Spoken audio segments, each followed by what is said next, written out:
My grandfather was a Christian pastor in Germany.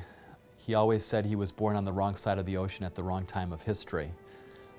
He was drafted into the German army along with every able-bodied person right as the Second World War began in 1939, and immediately placed on a frontline unit, Unit 699, that was placed in the heart of Russia and moving through the Ukraine and into Russia in the southern flank. They were heading for the city of Baku, for their goal was to basically capture the oil reserves of the Russian armies and the Russian government.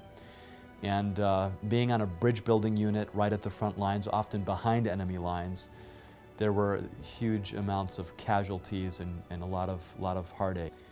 One day, his commanding officer towards the end of the war called him into his office, his makeshift office, and asked him a very direct question. He said, "Herr Hasel, do you believe that Germany is going to win this war?" And the question was kind of a catch-22, because if you're a patriotic soldier, you're going to say, of course we're going to win this war. But also being a Bible student and as pastor and having studied prophecy, my grandfather knew that Germany would not win the war, and so he was conflicted and he didn't know exactly what to say, and at that moment he said a silent prayer to heaven. And then he said, "Is this an official or an unofficial question?" And they had kind of an unwritten code within their unit that when they had their hats off, they could speak on an unofficial capacity. And so the commanding officer stopped for a moment and then he said, "Okay, it's unofficial." And he took off his hat and placed it on his desk, and my grandfather did the same, and he pulled out a Bible from his pocket, opened it up to Daniel chapter 2, and began to tell the story of Nebuchadnezzar's dream.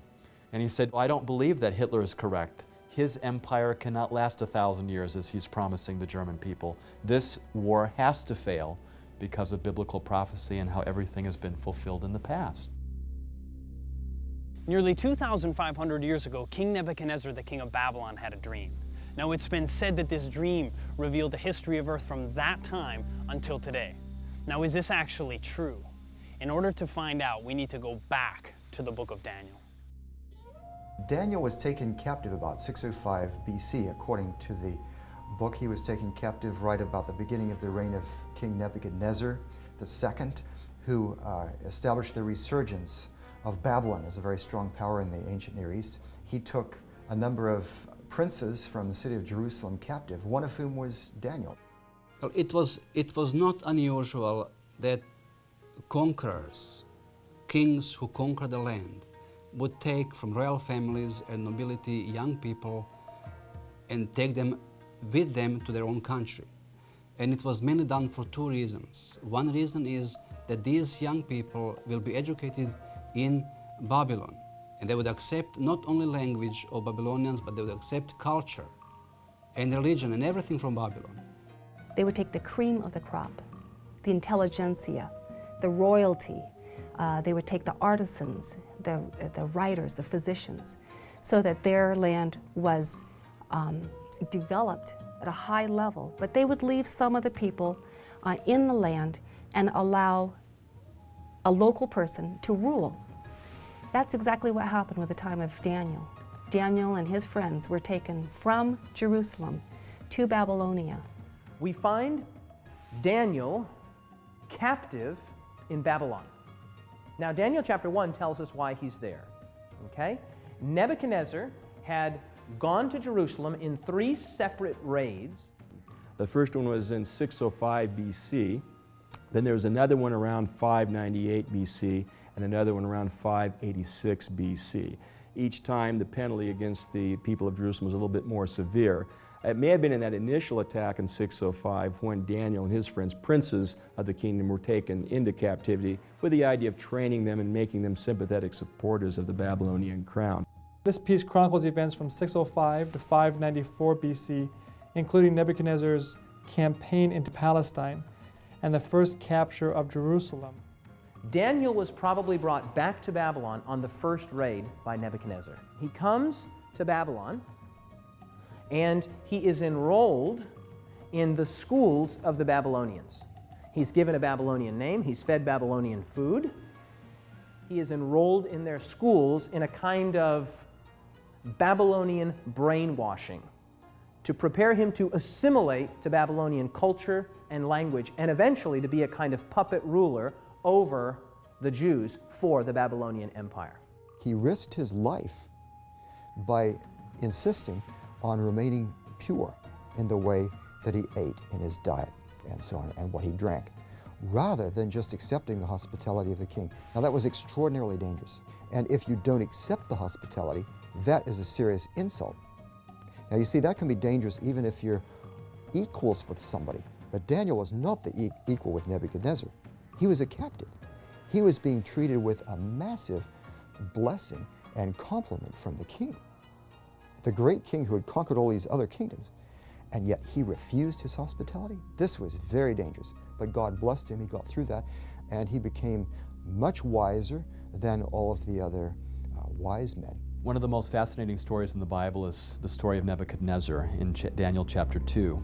Nebuchadnezzar has dreams, the Bible says. It was his second year of his reign, and he wakes up completely disturbed because he's had this amazing dream, and like something that happens to so many of us, he wakes up and he doesn't remember what he dreamed. He dreamt a dream that terrified the daylights out of him. Now, this has got to be quite a dream to terrify this kind of a king. He knows it's from the gods. He's just conquered all this territory, but it still frightens him. He doesn't know what it means. Obviously, to him, as many other people in the Near East thought, as well as Pharaoh in the book of Genesis, he thought this had something to do with him and his future and his kingdom, but he didn't know what. And what's more, in the morning he had that impression, but he forgot what the details of the dream were, so he couldn't even remember it.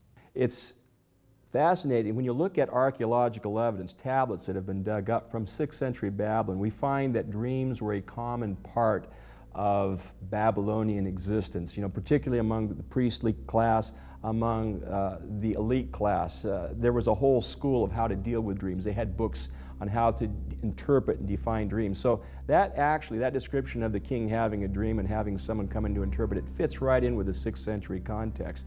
The greatest attested genre of Babylonian literature that we have is divination literature, omens, like that. In other words, what I'm saying is that if you took all of the Babylonian written materials that we have and you put them all together in a library, the biggest section would be this one. Babylon is steeped in religious meaning, connotations, overtones, undertones. And that's the world that Daniel lived in. And this is the context in which Nebuchadnezzar had this dream. He was filled, his life was filled with symbolism. And so for him to have received a dream that was so symbolic would have really meant something significant to him. He would have realized this is more than just a strange dream. It has meaning. If a dream was not interpreted, it was perceived as dangerous, or it was perceived as a curse. That's why people had to fight for finding the interpretation of the dream. So therefore he called all of his wise men who were supposed to deal with dreams and visions and interpreting them and omens and divination and all that stuff. And they were the ones who knew about the gods and how to get in touch with them. So he calls them all together. For some reason, Daniel wasn't there. We don't know exactly why. Maybe they just neglected to call him because he's a young colleague of the rest of them. We don't know. Maybe there was some politicking going on. Maybe some of the others were jealous and didn't want to call him. All right, so Nebuchadnezzar has all of these people and he says, all right, I've had this dream and I want you to tell me the interpretation. So they say, oh, that's fine. We're in that business. Tell us the dream. Oh no, I don't remember the dream. You're going to tell me what the dream is. And he goes so far as to say, I have decided firmly, if you do not tell me what my dream was and interpret it, I will have you cut into pieces and your houses turned into piles of rubble. He is demanding of these wise men that they tell the king the content of the dream. And they get upset. They know they're going to die if they don't do this. And so they're really working hard against this. And you know what they do?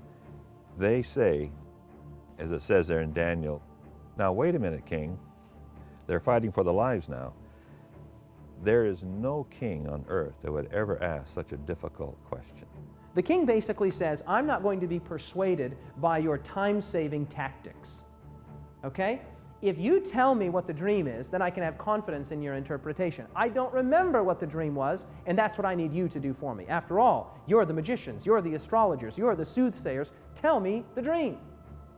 They were paid, they were enrolled, they were on the divine payroll for the purpose of knowing what others didn't know. They had access to secret information, and so it was reasonable for the king to ask this. And so the king decides that he's going to have them all killed. All of his top advisors, all of his magicians, astrologers, his sorcerers, his enchanters, and the story or the decree comes to Daniel and his 3 friends. And they began killing the wise men, and they sought Daniel and his companions to kill them. Now, Daniel, as we've already said, had gone through the schooling of the Babylonians. And so he was apparently numbered with the wise men. He was numbered with those that were being killed. As the story unfolds, one of the king's guards arrives at Daniel's house for the purpose of executing him. That must have been awkward, right? Knock, knock, knock. Hello, what can I do for you? Daniel? Yes, I'm here to kill you. He answered and said to Arioch, the king's captain, "Why is the decree from the king so urgent? What's going on here? Why all the haste? Why all of the urgency?" Then Arioch made the decision known to Daniel. He must have said something like, "Well, listen, the king's had a dream. He can't remember the dream, but he knows it's important. He has an anxiety associated with this dream." So Daniel went in and asked the king to give him time that he might tell the king the interpretation. Instead of fearing for their lives, they decide to have a prayer time together. And Daniel asks, and his friends ask, that the Lord would give them not only the interpretation of the dream, but the dream as well. And so the first word of verse 19, then the secret was revealed. What do you mean then? Well, after he prayed, after he asked. So Daniel at this point is rushed into the presence of the king. And then Daniel explains to the king the dream. It's interesting, though, what Daniel says at the beginning. He says to the king, "No wise man, enchanter, magician, or diviner can explain to the king the mystery he has asked about it, but there is a God in heaven who reveals mysteries, and he has shown King Nebuchadnezzar what will happen in days to come." I can just imagine when Daniel came in and the king said, was surprised, "Can you tell me the content of my dream?" And Daniel said, "I cannot tell you the dream because of my wisdom, but there's a God who reveals secrets." And the king was listening because that sounds good, but he hadn't heard the content of the dream yet. Because remember, the king doesn't recall the dream. But you can be sure that if he starts to hear it, you know how that is when you can't quite remember something and someone says, "Oh, is it this, is it this?" "Oh, yeah, that's it." Okay? So he's waiting with bated breath. What will the dream be? And then Daniel said, "O king." Yes, the king said, "That's right, I'm king." "O king, you looked and saw." "Yes, I saw." "Now what did I see?" I can just see the king leaning forward in his chair. And then Daniel says, "O king, you saw an image." And as soon as Daniel had uttered that one word, image, he had won the day. Verse 31, "You, O king, were watching, and behold, a great image. This great image, whose splendor was excellent, stood before you, and its form was awesome. This image's head was of fine gold, and its chest and arms of silver, its belly and thighs of bronze, its legs of iron, its feet partly of iron and partly of clay. You watched while a stone was cut out without hands, which struck the image on its feet of iron and clay, and broke them in pieces. Then the iron, the clay, the bronze, the silver, the gold were crushed together and became like chaff from the summer threshing floors. The wind carried them away so that no trace of them was found, and the stone that struck the image became a great mountain and filled the whole earth." So here he describes a great metal man, okay? The head of gold, the chest and arms of silver, the belly and thighs of bronze, the legs of iron, and the feet partly of iron and partly of clay, okay? Very simple. A statue, an image, an idol.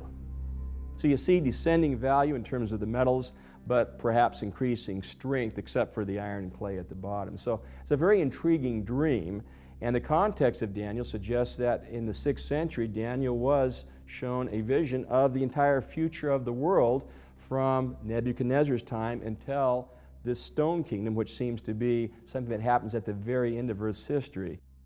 But he goes on to explain not only what the king dreamed, this image with a head of gold and arms and chest of silver and thighs of brass and bronze and legs of iron and feet of iron mixed with clay, but he goes on to tell the king what those things represent. Verse 37, "You, O king, are a king of kings, for the God of heaven has given you kingdom, power, strength, and glory. And wherever the children of men dwell, or the beasts of the field, or the birds of the heaven, he has given them into your hand, and he has made you ruler over them all." Now look at these words here. "You are this head of gold." Okay? No need to wonder, no need to question, no need to guess. Daniel says it. You, Nebuchadnezzar, and by extension, the kingdom that you represent, Babylon, you are this head of gold. After, of course, consulting his own God, he's told that these metals represent a sequence of various kingdoms, and Daniel tells Nebuchadnezzar that you, O king, are this head of gold. The head of gold represents Babylon. And that's very appropriate that that be the symbol for Babylon, which was gilded in gold, famous for its gold. Babylon was one of the most spectacular cities of the ancient world. If you look at the size of Babylon, it was larger than Rome, larger than Athens. It was just an enormous city that was situated just about 25 miles south of Baghdad in modern Iraq. Historians tell us that there was more gold in Babylon, and probably they're using hyperbole, but you can get a feel for the richness of ancient Babylon, that there was more gold in Babylon than there was dust. It was the great golden kingdom of antiquity. Excavations that have taken place there beginning in 1899 by the Germans have revealed a city that was surrounded by triple walls. The walls of Babylon consisted of actually two systems of walls. And they surrounded the city, and these two systems, each one consisted of 3 separate walls. So you had a total of 6 walls surrounding the whole city. It was massive. This brick is actually a brick from the walls of Babylon. Every brick made during the reign of Nebuchadnezzar was stamped with his name in it. There were over 200 pagan temples. The famous ziggurat, of course, was the central temple, and many gods were worshipped. Nebuchadnezzar built many altars, temples, sanctuaries. And it was a very polytheistic society, very sophisticated society. The literature and the language was something that, at that time, the Akkadian language was basically the lingua franca of the world, like English is today. Anyone doing commerce, anyone doing any kind of diplomatic relations would be communicating in that language. And so the Babylonian Empire not only spread, but it was very influential as well. Nebuchadnezzar didn't like the idea that he was only the head of gold. He wanted to be the whole thing.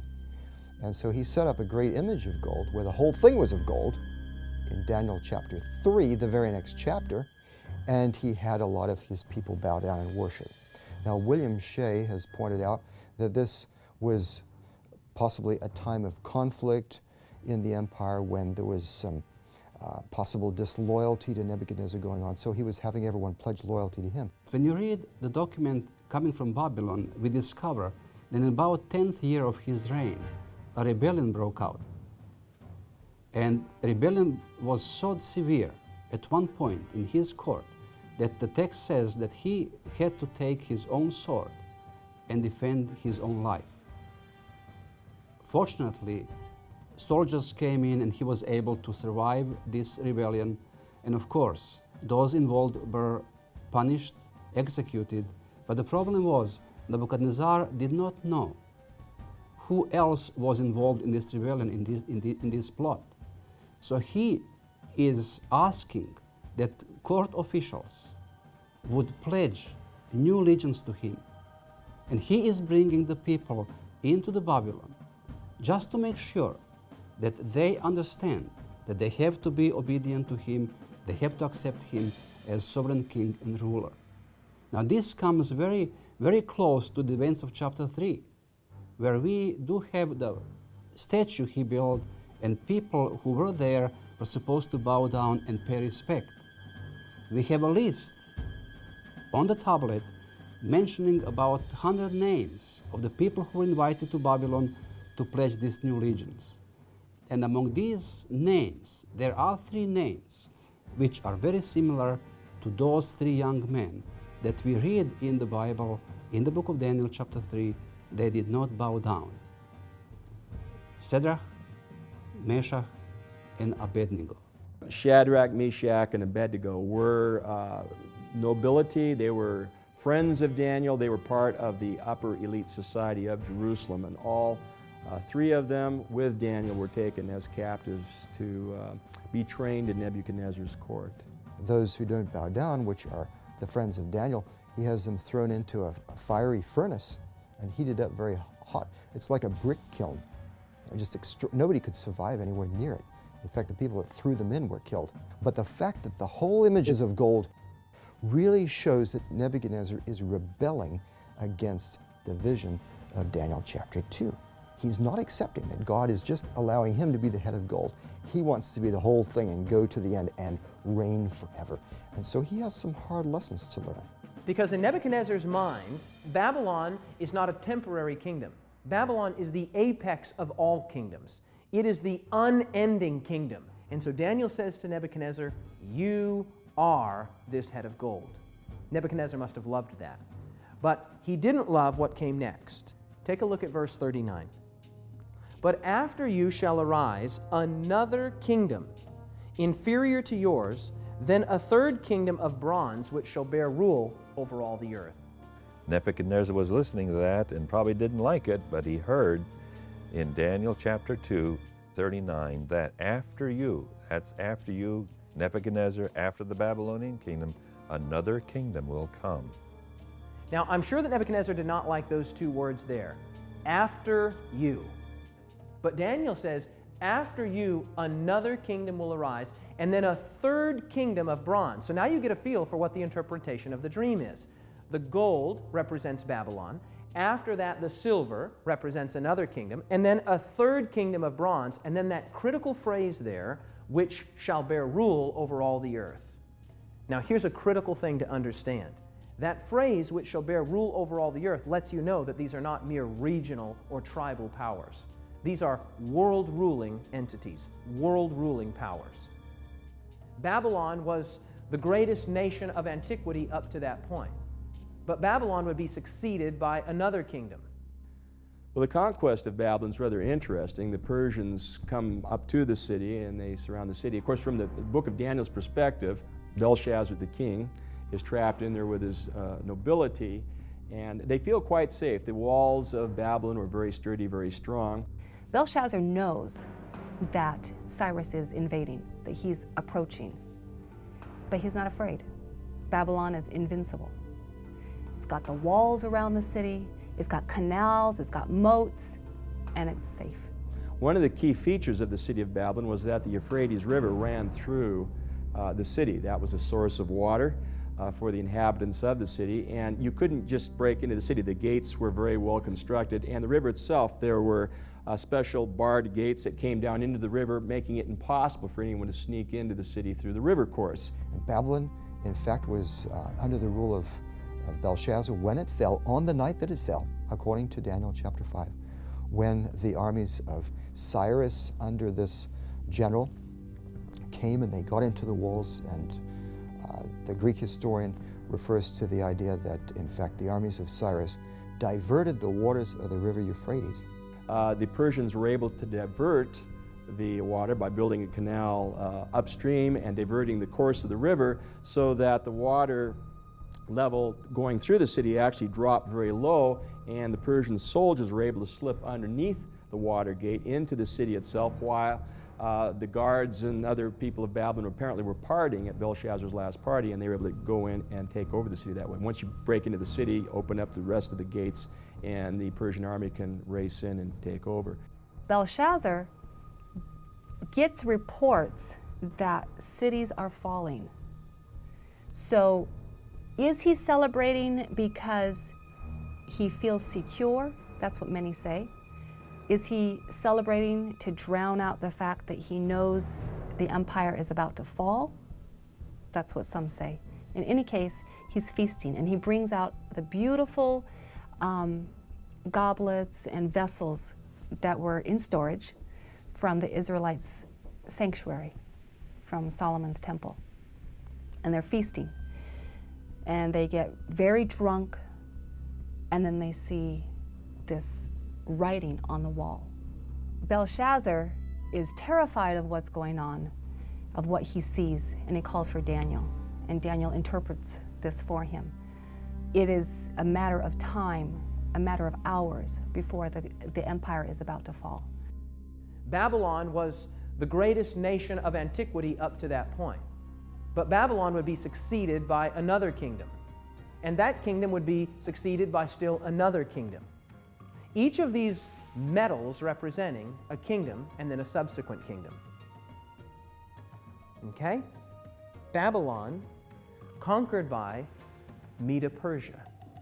The Medo-Persian Empire being represented by the silver, the chest and arms.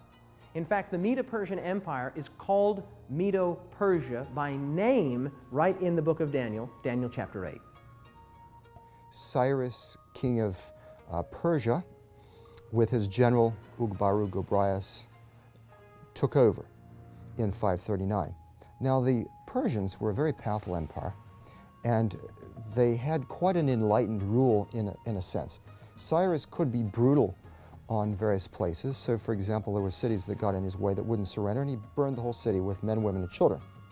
However, those cities that submitted to his rule, he was very nice to, and he in fact let captives go free to their homes, including the Jews, back to Judah, and he returned gods to their temples and did all kinds of things. Now, the Persian Empire went on, and of course, when a king has a big army and lots of power, he wants to expand his empire. That's every king's dream, right? So one of these kings in the 400s, his name was Xerxes. His Persian name, in Old Persian, which is his original native language, is Shayarsha. Now that was hard for the Jews to pronounce, so they said Ahashverosh. We know him as Ahasuerus. And the Greeks said Xerxes, which is Xerxes, okay? He was the husband of Queen Esther. The young girl Esther lived during the Persian period, during the time of Xerxes I. Now the Bible and the biblical text, the king that eventually married this young Jewish girl was actually called Ahasuerus. Now I don't know what Esther called him, whether she called him Shayarsha or Ahashverosh, but in any case, that was her husband. And this guy was power hungry. He was also really weird, had a very short temper. And he wanted to conquer Greece. He invaded Greece, expanded the Persian Empire, the son of Darius, of course, and really established these major capital cities and palaces, finished them that his father Darius had started them, but he finished them, places like Susa and Persepolis and some of these fantastic cities of the Persian Empire. But you can imagine, the Greeks never forgot what the Persians had done to them. So years later, see, this was in the 400s, over a century later, Alexander the Great rose up. His father was Philip of Macedon. Macedonia is to the north of Greece. And he then took over Greece. And the Greeks and the Macedonians had not forgotten what the Persians did, and they wanted revenge. And so they all got behind Alexander, and he went over and he defeated the main Persian army in 3 great battles, Issus, Granicus, and Arbela, in the 330s, captured Darius III, the last king. The Greeks had been in tension with the Persians for quite some time. There had been several conflicts. The Persians had tried to invade Greece several times. And ultimately, under Alexander the Great, he was able to put a stop to the Persian incursions once and for all in this great battle where he takes on Darius the Persian and wipes out the Persian army. Alexander the Great, 331, on the field of Arbela, a marvelous battle in which, though he was outnumbered significantly, he defeats the Medo-Persian armies. Alexander had assembled a group of infantry and cavalry numbering about 49,000 men. Darius outnumbered him by some estimates by 10 to 1, about 500,000 men, some estimates as high as 1 million. So you can see that Alexander was way outnumbered in that particular battle, but he had developed quite a few tactics, like the phalanx and other tactics from his father that he used very successfully in battle.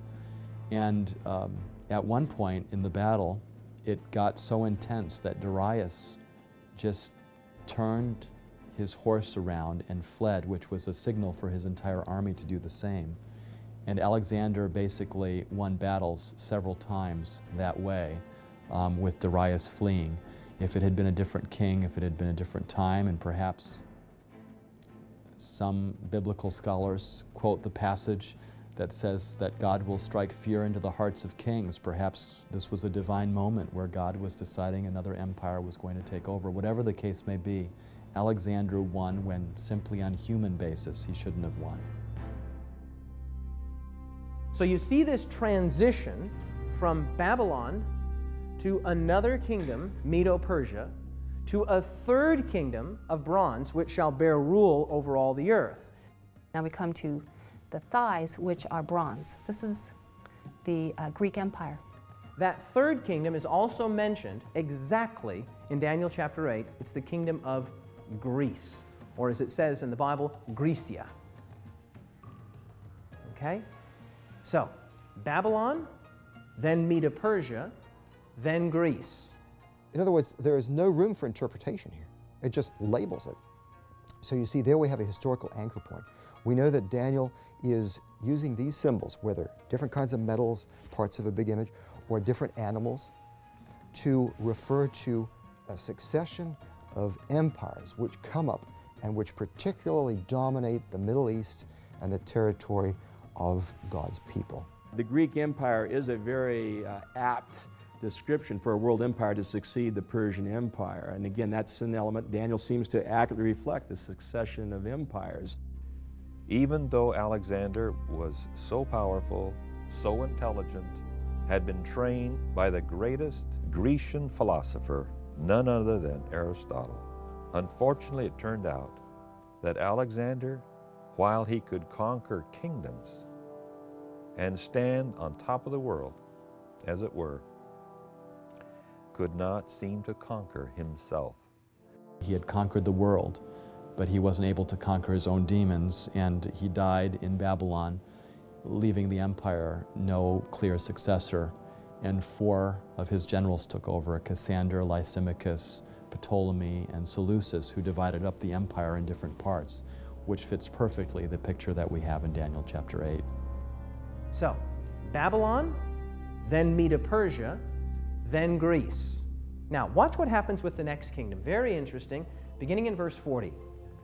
And the fourth kingdom shall be strong as iron, inasmuch as iron breaks in pieces and shatters everything. And like iron that crushes, that kingdom will break in pieces and crush all the others. He devotes more time to this fourth kingdom than any of the other kingdoms. Okay? Now, when you look at this fourth kingdom, he says it will be extremely strong, extremely potent, extremely powerful, symbolized by iron. It will crush in pieces and break all of these other kingdoms.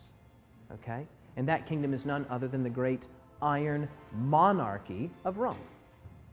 Only one kingdom would fit.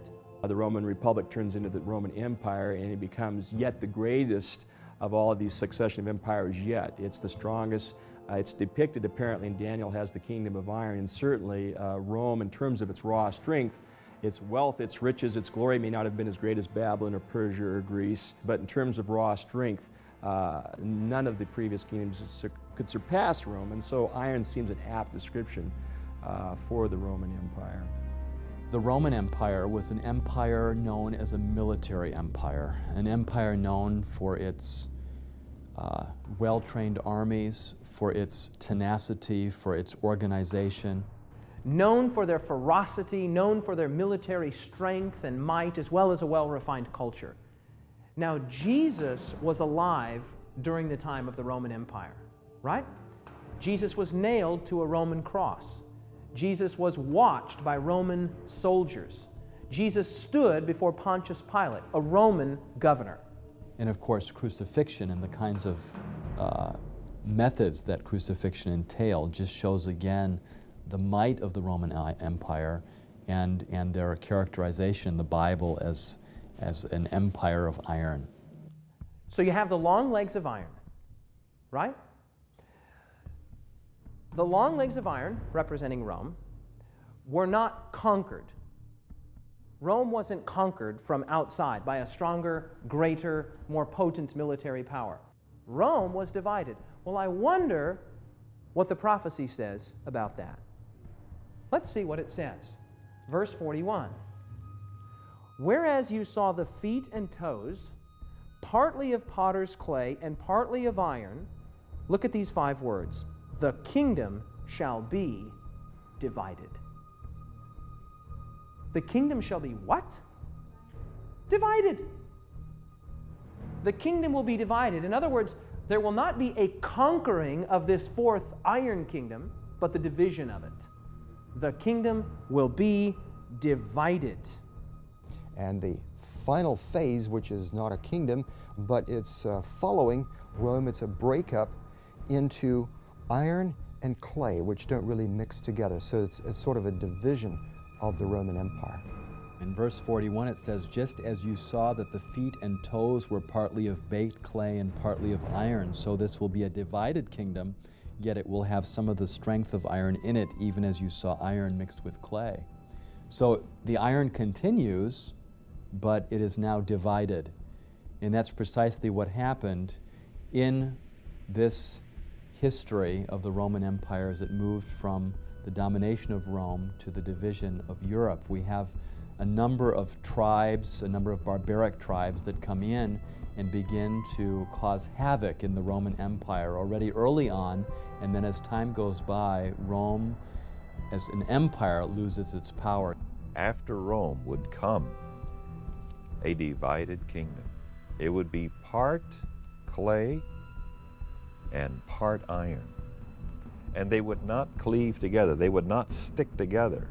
They would be in the form of a body part, but they would not be a single kingdom. I mean, some of the great men in history, this has been their passion, to bring about a kind of cohesiveness, a kind of unity in Europe, and yet the Bible says it's not going to happen.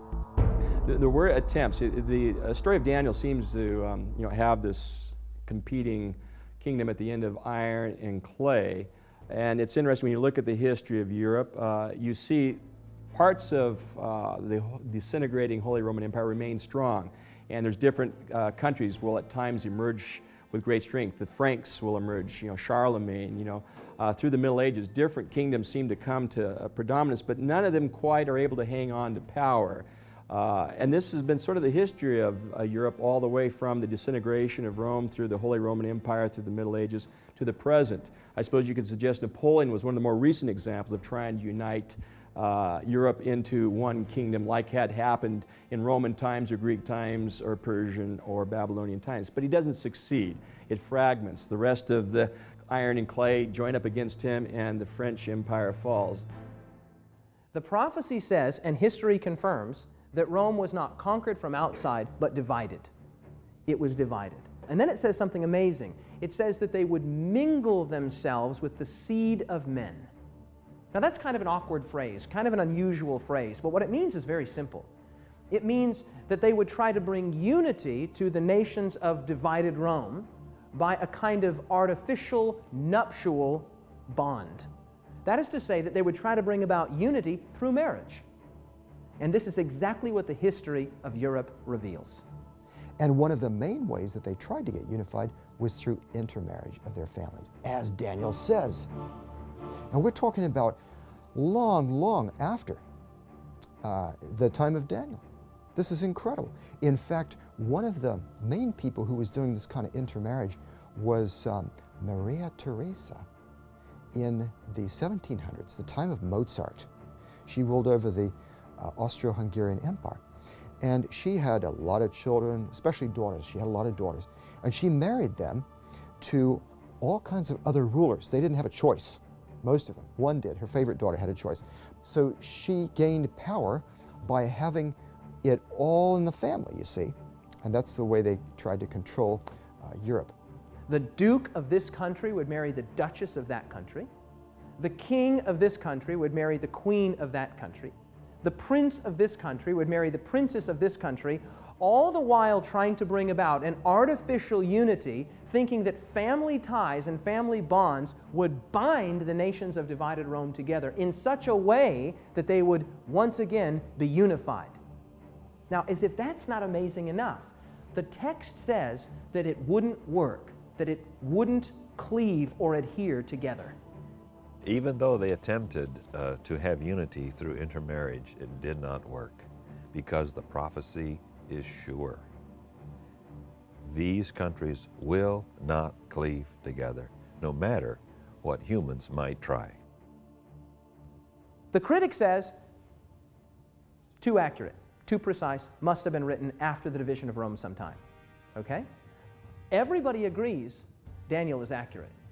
So the question is, was it written before, with the traditional authorship, 500 to 600 years before the time of Jesus, or was it written sometime after the division of Rome, 500 to 600 years after the time of Jesus? That's the question. Yes, from the standpoint of an archaeologist, I would say that we have a lot of new evidence in the last several years that supports the historicity and the accuracy of the book of Daniel. How do we know then that the book of Daniel was in fact written before the events that it describes? Well, one of the pieces of evidence that confirms that is the discovery of the Dead Sea Scrolls in 1947. In those scrolls, which was basically this religious community's library, was found every book from the Old Testament, at least portions of every book from the Old Testament, except the book of Esther. Wait a minute. If portions of every book except the book of Esther were found, what book was found there? Daniel. The Dead Sea Scrolls already have the book of Daniel as a canonical book of Scripture, belonging to the collection of Scripture. And if the book of Daniel was just only produced in the 2nd century, about 165, how would you find so soon after that this book of Daniel included in canonical Scripture? It just doesn't make sense. Now think this through with me. Even secular archaeologists, secular scholars date the Dead Sea Scrolls to 250 to 50 BC. That is to say, somewhere between 250 years before the time of Christ and 50 years before the time of Christ. You tracking with me? Now, if we have the book of Daniel some 200 years or 250 or 150 years before the time of Jesus, then guess what? We have a very good indicator that the traditional date of authorship that is attributed to the book of Daniel, namely 500, 600 BC, is the correct one. So rather than seeing it as a late work that is full of errors, that are not historical or not trustworthy, I think we can say the opposite, that we have enough evidence to favor 6th century dating for the book and the accuracy of the material that's found there. Now watch what happens next in the dream. Verse 34, you watched while a stone was cut out without hands, which struck the image on its feet of iron and clay and broke them in pieces. Then the iron, the clay, the bronze, the silver, the gold were crushed together and became like chaff from the summer threshing floors. The wind carried them away so that no trace of them was found, and the stone that struck the image became a great mountain and filled the whole earth. Nebuchadnezzar believed that God lived in mountains. So God is using his understanding, and he is choosing that the rock is taken from the mountain and sent to destroy the statue. So Nebuchadnezzar would know from the beginning that it is not that other kingdom will come to destroy the kingdoms of the world, but it will be something that comes from God. In this particular context in Daniel, it is precisely a rock being cut without hands. In other words, not something that humans are doing, but something divine that is happening, that will establish a kingdom that will last forever, that will take the place of all these other earthly kingdoms. Let's consider who the rock is and what that mountain is that fills the earth. In 1 Corinthians 10:4, we're told that the rock that followed them in the wilderness was Christ. Very interesting. And then in Deuteronomy 33:3 and 4, God calls himself the rock. He sees coming out of from his peripheral, this stone flies through the air and it hits the image, shatters the image. This is Christ. This is the coming of Christ. And then he said, this represents the kingdom of God, which is coming to human history to intervene, to take over from all of these kingdoms of the world. And then this becomes a great kingdom that fills the whole world, and he reigns forever and ever. Remember with me that the book of Daniel was written some 500 years before the time of Jesus. Okay? 500 years before the time of Jesus. Staggering. I mean, you couldn't tell me what's going to happen in the next 5 minutes, much less the next 5 centuries. Daniel's writing in the time of Babylon, and he foretells, really, if you divide the prophecy up into 7 sections, he really foretells 7 things, okay? He said there would be Babylon and there was Babylon, that's 1. The prophecy says there would be Medo-Persia and there was Medo-Persia, that's 2. The prophecy says there would be Greece and there was Greece, and that's 3. The prophecy says there would be Rome and there was Rome, and that's 4. It says that Rome would be divided, and Rome was divided, that's 5. It says that Rome would continue to be divided despite overtures, both political and marital, to bring a unity, and it is still divided to this day. That's 6. The only thing left to be fulfilled in this prophecy is that stone hitting the image and God establishing his own kingdom, which will never be destroyed.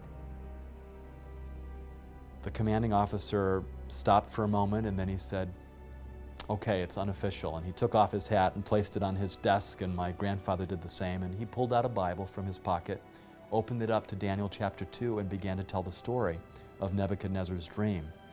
The image with a head of gold and arms and chest of silver and thighs of bronze and legs of iron and feet of iron mixed with clay, and went through the world empires that those represented: Babylon, Medo-Persia, Greece, and Rome. And he said, we're now living down in the period of the disintegration of the Roman Empire after Rome fell, and this is Europe today, and this feet of iron mixed with clay, and just as iron does not mix with clay, that's the time period that we're living in.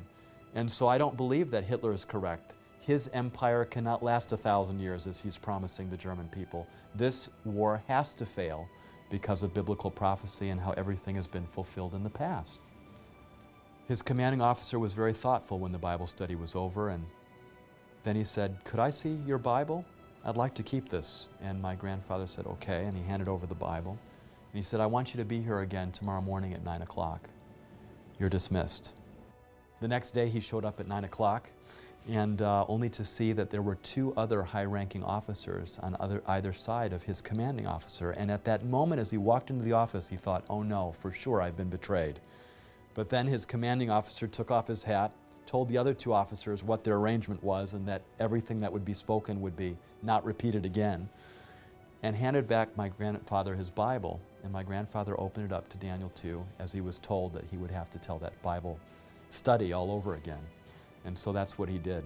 He went through the Bible study, went through each of those medals on that image, and as he went through those medals, he talked about the dates. And every time he mentioned an empire like Babylon and the dates of 605 to 539, he noticed some communication going between his officer and the other 2 officers, kind of imperceptible, but there. And he continued the Bible study and came to the end and said, we are now living in the time period of the feet of iron mixed with clay, and they do not cleave to one another, and for that reason, we will not have a unified European or world empire that's going to last 1,000 years. Hitler's Third Reich cannot last 1,000 years. And as he delivered that message, there was silence in the room. He was dismissed again, and as he was leaving, the commanding officer said, oh, by the way, I should introduce you to the other 2 gentlemen here. And he said, this is a captain, and prior to his time here in the German army and his drafting into the German army, he was a professor of history. And Then he was introduced to the other gentleman too, who had been a professor of history as well in his civilian days just before the war. He says, both of these men have corroborated all the dates that you provided and the sequence and the history that you've provided here. Thank you very much. Several months later, in May of 1945, the war ended.